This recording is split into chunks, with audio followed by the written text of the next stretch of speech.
NYC. Over the last few years, companies have slowed down issuing corporate bonds. If you don't know what XYZ company's profits are going to be 6 months from now, you're probably going to charge more in order to lend to them. What the corporate bond market is signaling about the economy, that's next hour on Marketplace. It's currently 44 degrees. Temperatures are expected to plummet tonight. It's going to get into the low 30s, but with the wind, it'll feel much colder. WNYC at 6:30. WNYC supporters include New Jersey Symphony presenting Star Wars The Force Awakens in concert, featuring John Williams' score performed live in sync with the film projected on screen, April 9th through 13th at 4 New Jersey venues. Tickets at njsymphony.org. If you believe democracy requires a free press, your station is WNYC, 93.9 FM and AM 820, NPR News and the New York Conversation. Marketplace is supported by Dana-Farber Cancer Institute, whose scientists laid the foundation for CDK4/6 inhibitors, which are increasing the survival rate for many advanced breast cancers. danafarber.org/everywhere. I don't want to be a downer here, but we are all going to wake up tomorrow in a whole different economy. From American Public Media, this is Marketplace. Marketplace is supported by Bank of America. From local shops to global enterprises, Bank of America is committed to helping businesses of all sizes make every move matter. Learn more at bankofamerica.com/bankingforbusiness. And by Progressive Insurance. On the road and at home, customers can simplify their insurance needs and protect what's important by bundling home and auto with Progressive Insurance. Learn more about Progressive and bundling at progressive.com. And by Commvault. Businesses can recover data as well as cloud applications and platforms after a cyber attack in just minutes with Commvault, so they can become a continuous business. In Los Angeles, I'm Kai Risnall. It is Tuesday. This one is the 8th of April. Good as always to have you along, everybody. It is possible. It's desperately unlikely, but it is possible that between the time this program gets put to bed and the time you hear it, that President Trump will have changed his mind, that he'll have reconsidered the damage he's doing to global trade and the American economy. But we here cannot predict the news. We can only tell you what the news is. And the news is that at midnight tonight, the president's tariffs take effect and the whole global trade ballgame is going to change. Some of those changes actually have already started happening. Sabri Benishol told us yesterday about the yield on 2-year Treasury notes, how it's been falling on expectations of a weaker economy over the next couple of years. Those exact same concerns are playing out in the corporate bond market, too. Over the past couple of days, the issuance of corporate debt has slowed to a crawl. Things are so slow that some traders are saying the corporate bond market has effectively shut down. Marketplace's Justin Ho gets us going with what that is telling us. The problem with the corporate bond market is uncertainty. If you don't know what XYZ company's profits are going to be 6 months from now, you're probably going to charge more in order to lend to them.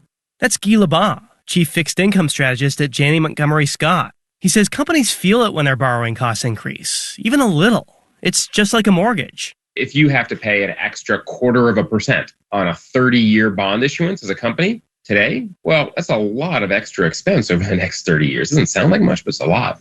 As a result, companies are holding off borrowing money by issuing new bonds. Winnie Caesar, head of strategy at CreditSights, says companies have been tapping other lending sources. They have access to bank lines of credit, which is basically like a massive credit card. There's also the commercial paper market, which is another kind of short-term source of funding. Caesar says companies will start inching back into the corporate bond market, but as long as the economy remains this uncertain, she says companies won't be issuing very many bonds. The outlook for the broader economy and tariffs and taxes and geopolitical, those are going to be the things that probably give management teams a little bit of pause. Meanwhile, any company that does issue new debt, say to refinance old debt, is going to have to contend with those elevated interest rates. Evan Raleigh, a finance professor at the University of Connecticut, says that's going to limit what companies want to do with the money they borrow by selling bonds. They still might make the investment they think is the home run, but they might not make the investment that they're less sure about. Raleigh says that means companies might focus on short-term investments that don't require much borrowed money, say sprucing up a retail storefront. But longer-term investments that require a lot of borrowed money, probably not going to happen. When you look at something oil and gas or mineral extraction or maybe even pharma or things that have returns that are way out in the future, those are the things that are the first to go when interest rates go up. And so a slowdown in the corporate bond market is a drag on economic growth. I'm Justin Howe for Marketplace. Slowdown was the word of the day on Wall Street today, as in started strong, then slowed way down. We'll have the details when we do the numbers.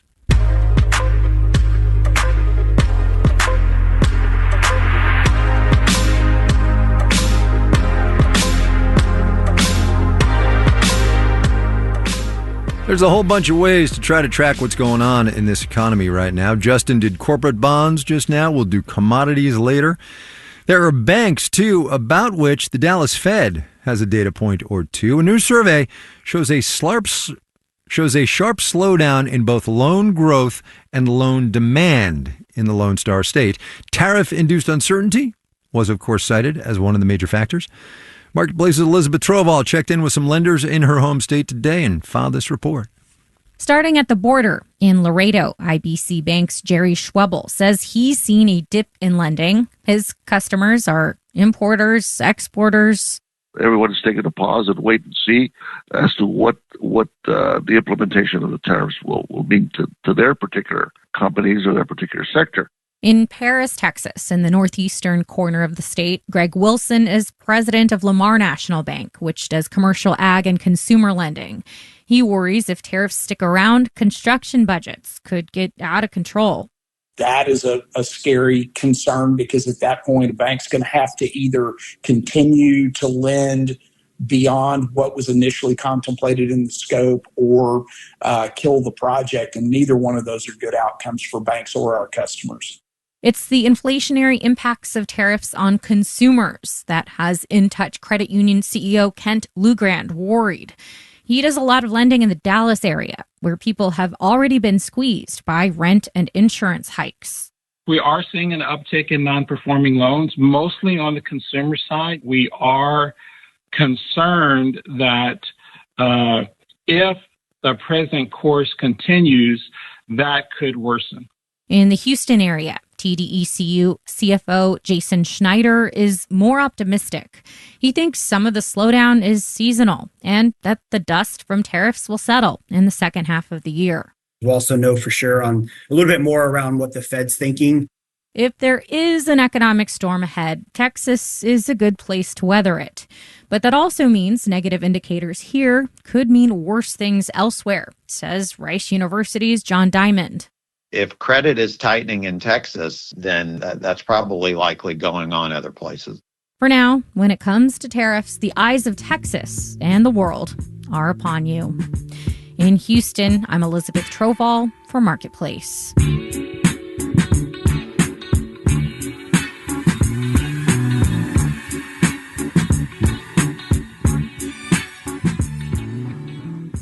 One of the things that happens when you have a job in business journalism in, shall we say, interesting times, is that people you know around town will stop you, like at the grocery store, and say, to put it politely, what the heck is going on? So we thought that might be a useful way to spend a couple of minutes of airtime. I went out on Blue Sky yesterday and asked all y'all what's on your mind, tariffs, the economy, and everything. Got a bunch of good questions. Here are a couple, three of them. First of all, from Mary Peterson in Seattle. Is the U.S. economy about to freeze up? People stop investing in the stock market, stop buying things. Countries stop doing business with the U.S. because they can't trust what President Trump will do next. Well, the short answer, Mary, setting aside not trusting what the president is going to do, is no. The American economy is a $27 trillion beast. It is dynamic and diversified. The fundamentals, as politicians like to say, are strong. For now. But let's just take the stock market for one example, which, Mary, you know, assuming you're a regular listener, stock market is not the economy. But when markets go up, there is this thing called the wealth effect. Even people who aren't in the market feel wealthier when stocks go up. So they spend and consume and drive economic activity. But the negative wealth effect is real too. When the market is down, people feel less wealthy, and so they don't spend, and the economy slows. So, no, the economy is not going to freeze up, but it probably is going to slow down. Second question from John Ferrara in Eagleville, Pennsylvania. Does Congress, John wants to know, have the ability to repeal the tariffs that Trump has put in place, or are they powerless to intervene? John. Article 1, Section 8, the Constitution of the United States of America. The Congress shall have power to lay and collect taxes, duties, imposts, and excises, and to regulate commerce with foreign nations. Congress explicitly has the tariff power, but they've given it to the president over the past couple of decades. So yes, they could repeal his tariffs. Republicans, though, in Congress are choosing not to. From Tom Hulse in Lake Forest Park, Washington, trade deficits he wants to know about. The word deficit seems to be Trump's sticking point. Can they be described in a way that doesn't make the net importer sound like they are on the losing end? I actually think the president's businessman brain sees the word deficit or hears it, and he understands it to mean a loss. For a business person, a deficit often is a loss. But in trade, that's not true, and it's not right. I, for instance, have a trade deficit with my local beer store. I give them my money, but they give me beer. Same thing, if somewhat more complicated in global trade. The United States is a big, rich country whose citizens like to buy things often more cheaply than they can get here. They like to buy them from overseas. We send them money. They send us stuff. Maybe, honestly, it's a vocabulary problem, and we should just stop calling it a trade deficit. Okay, last question, my personal favorite from Eric Wilkinson in Baltimore. Why isn't the void answering my screams?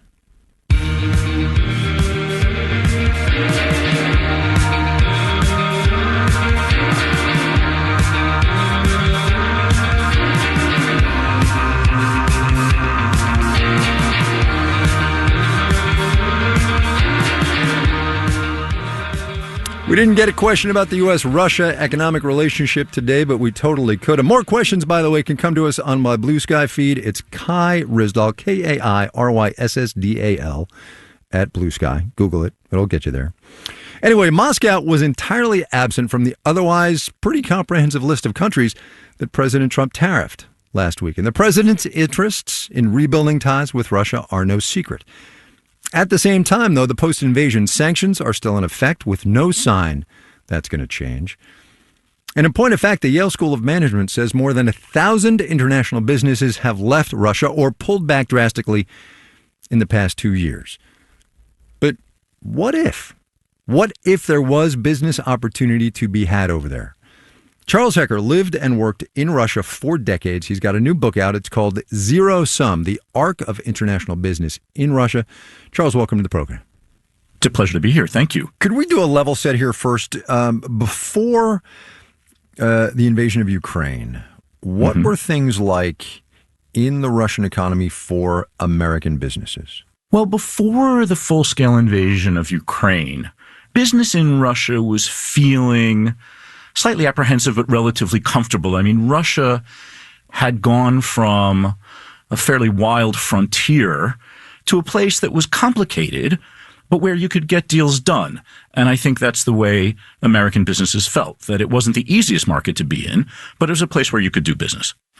And that was, as you said, the result of 3 decades of American and international investment. And the promise was that, and look, we've seen this play out before, most specifically with China. The promise was that changing the economy would change politics in Russia. Didn't happen. What's your sense of why? That's right. So we made a series of assumptions about what would happen to Russia. And in the early 1990s, the assumptions were a few things. And that is that if you invest in a country, that companies can change the way a country works. The other assumption was that this would help steer Russia towards becoming a liberal democracy. And in fact, we assumed that the two had to happen simultaneously, that you couldn't have a market economy without a liberal democracy.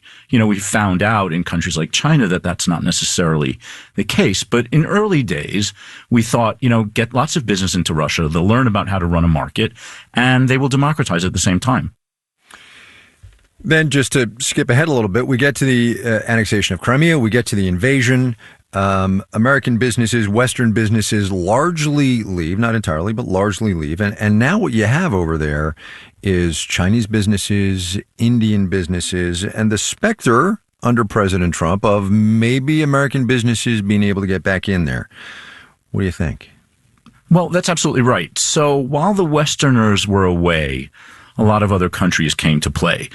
Famously, one of the big highways, as you get close to the city limits of Moscow, that highway is sort of dotted with car dealerships. And those dealerships used to sell things like Volkswagens and Toyotas and Nissans. Those car dealerships now are almost exclusively selling Chinese cars. So there's been some change on the ground. But you're absolutely right, Kai, to point out that the conversation in the United States now has completely turned around. And with the advent of the Trump administration, the attitude of the United States now seems to be towards normalizing relations with Russia.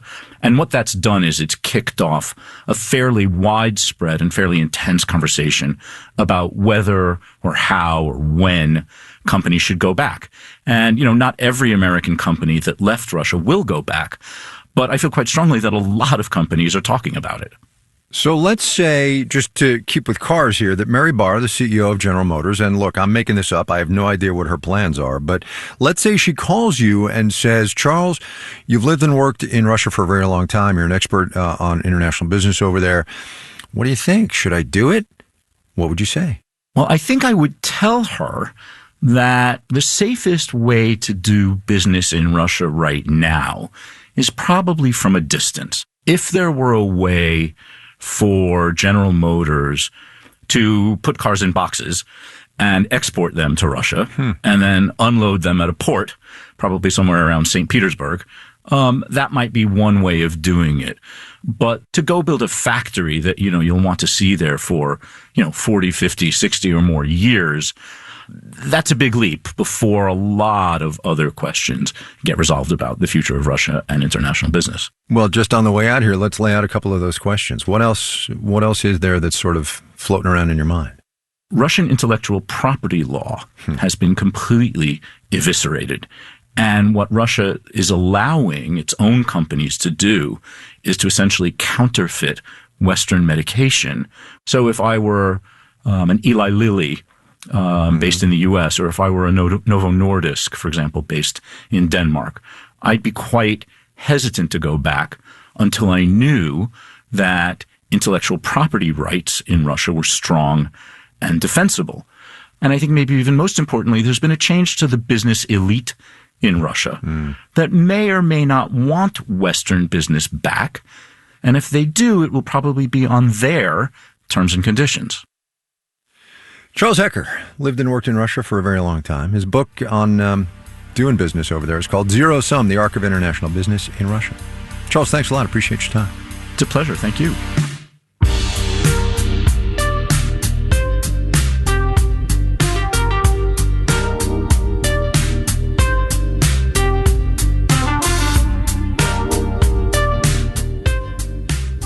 Coming up. Most of my friends had actual children, and I had this. A restaurant, but so much more. First, though, let's do the numbers. Yeah, the Wawa's early enthusiasm and then reality hit. Tariffs, midnight, China 104%. Dow Industrials off 320 points, 0.8%, 37,645. NASDAQ down 335, 2.1%, 15,267. S&P 500 dropped 79 points, 1.6%, 49,82. Could have been, believe me when I tell you, so much worse. Bond prices down, yield on the 10-year T-note up 4.29%. You're listening to Marketplace. The Numbers is supported by Odoo.com, your entire business on one platform. Marketplace is supported by Drexel University and R1 Research Institution, according to the Carnegie classification, affirming Drexel's dedication to experiences that positively impact society. More at drexel.edu. And by Pure Storage. In a world of fragmented systems, Pure Storage delivers a single, consistent, as-a-service platform for all data storage needs across on-premises, cloud, and hosted environments. More at purestorage.com. And by Betterment, the automated investing app that does the work, allowing people to focus on what matters most. Learn more at betterment.com. Investing involves risk.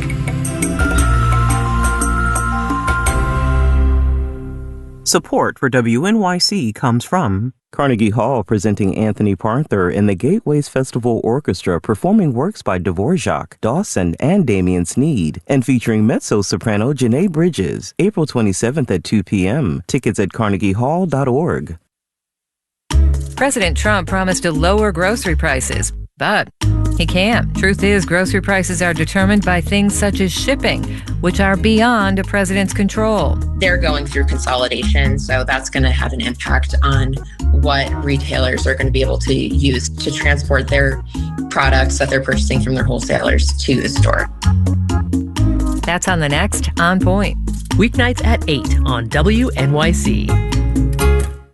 You're listening to WNYC. With a measles outbreak in West Texas, NPR looks at the return of measles, its long-term implications, and how it could impact dozens of other states. That's coming up next hour on All Things Considered.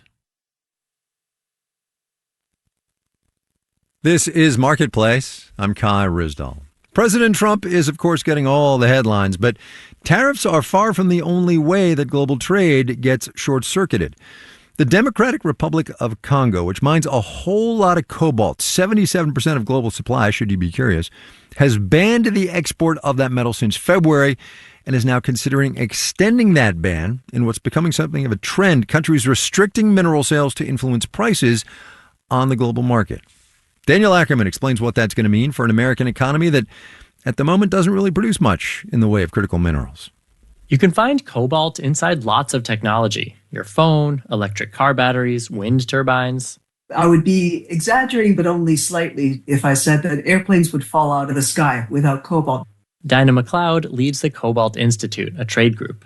And she says more than 2/3 of the world's cobalt is mined in the Democratic Republic of the Congo, or DRC. DRC really depends on the tax revenues that are associated with mining. The government took this decision to try to prop up the price of cobalt. And prices have been propped. There's been a significant jump.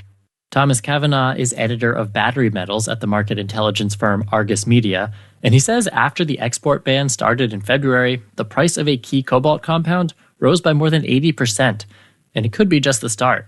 There's actually been some talk of the DRC and Indonesia maybe teaming up and creating sort of an OPEC for minerals. There hasn't yet been OPEC-level coordination among mineral producers, but governments these days are taking more control of their mining sectors. Cullen Hendricks is senior fellow at the Peterson Institute for International Economics. He says they include not just the DRC and Indonesia, the world's top nickel producer, but also the top copper producer, Chile.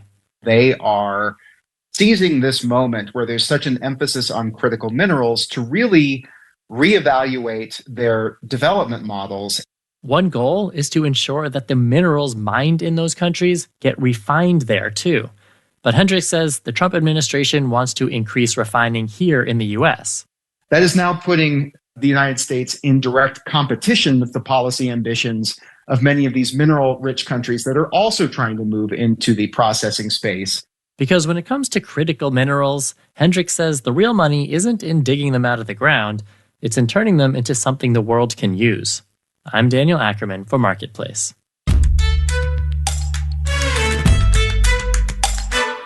The restaurant business is tough even in the best times. And the smaller and more neighborhoody a place is, the tougher that business is. Marketplace's Samantha Fields reports from Smith Street in Brooklyn, New York. When word got out that Leyenda was closing, owner Ivy Mix says it started filling up early every night. Everyone wants to get a piece now that we're closing. Leyenda is a cocktail bar and restaurant with a focus on Latin American spirits, tequila, mezcal, rum, cachaça, and food from all over the region, pupusas, mofongo, tacos. Inside, there's a long wooden bar, gold ceiling, and candles on the tables. Out back, there's a private airy patio with string lights and creeping vines. Mix opened Leyenda almost exactly 10 years ago. This little place, this little bar has been like my whole life. You know, most of my friends had actual children, and I had this. But this winter, she and her co-owners decided not to renew their lease and to close.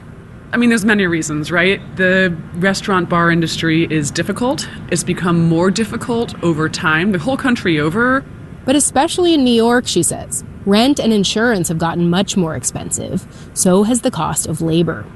I'm the type of person that thinks that it should go up, but as a business owner, I'm like, whoa. If you look at our labor costs now compared to 2017, it's a huge difference.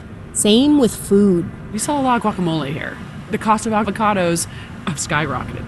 Then there are credit card processing fees, which take 3 or 4% of the sale every time someone pays with a credit card, which is all the time. At the end of every month, it's like, here you go, MasterCard and Visa. Here's all this money. It all adds up in a business where if you're doing really well, you're making maybe 10 cents on the dollar.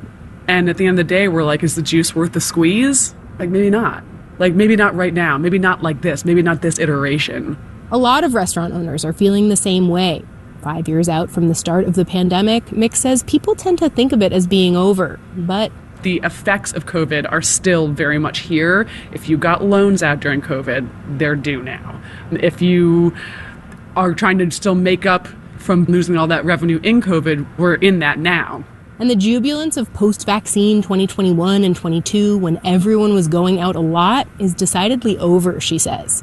Now, people are eating out less and drinking less when they do. Then there's the future and tariffs. Everything I sell here is from a different country, literally everything. Also, most of my staff is from a different country. It is very scary to look at this and be like, okay, if I'm forecasting 2 or 3 years from now, do I like what I'm seeing? If my lease is up now and I'm not going to get penalized for leaving it, I might just take the out. One of Mix's biggest worries about closing was what would happen to her staff, but she says almost all of them have jobs lined up. And she's not leaving the business entirely. She still has a wine bar in a different part of town and a wine store. But Leyenda was her first place where she built her career and a community. How's it going? Lots of regulars have been coming in these last few weeks to say goodbye. I came here on Tuesday, Wednesday, Thursday. I'll be here on Friday and Saturday, so 5 days in a row. Devin Flinpro used to come in a few times a week when he lived in the neighborhood to sit at the bar and have a cocktail and tacos. Even now that he lives an hour away in Queens, he still comes. This last week, he's been getting here early every day to make sure he gets a seat at the bar. Tonight I'm going to be here for a very long time. I will definitely be going cocktail, mocktail, cocktail, mocktail. It's a celebration of how great the bar was and also, a bit of a wake. His old regular coffee shop nearby just closed recently too. It's weird, he says. It makes him sad. Businesses and people make up a neighborhood. So I consider this neighborhood my favorite neighborhood in the city. But he says with friends who've moved away and his favorite businesses closing, he might have to start rethinking that. I'm Samantha Fields for Marketplace.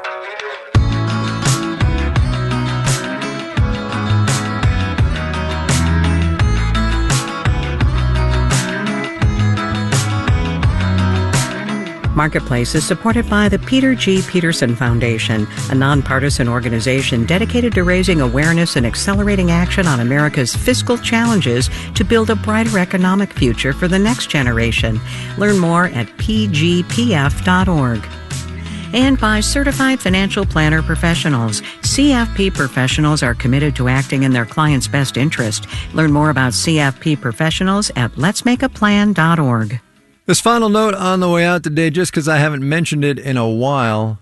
Oil, the U.S. benchmark West Texas, off another 3.7% today, $58.46 a barrel, which, yay, cheaper gas.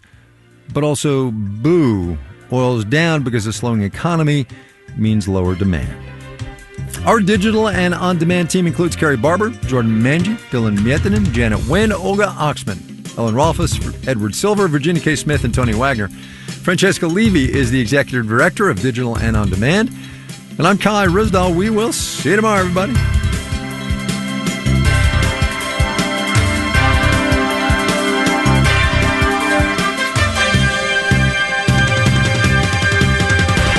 This is 8 p.m. WNYC is supported by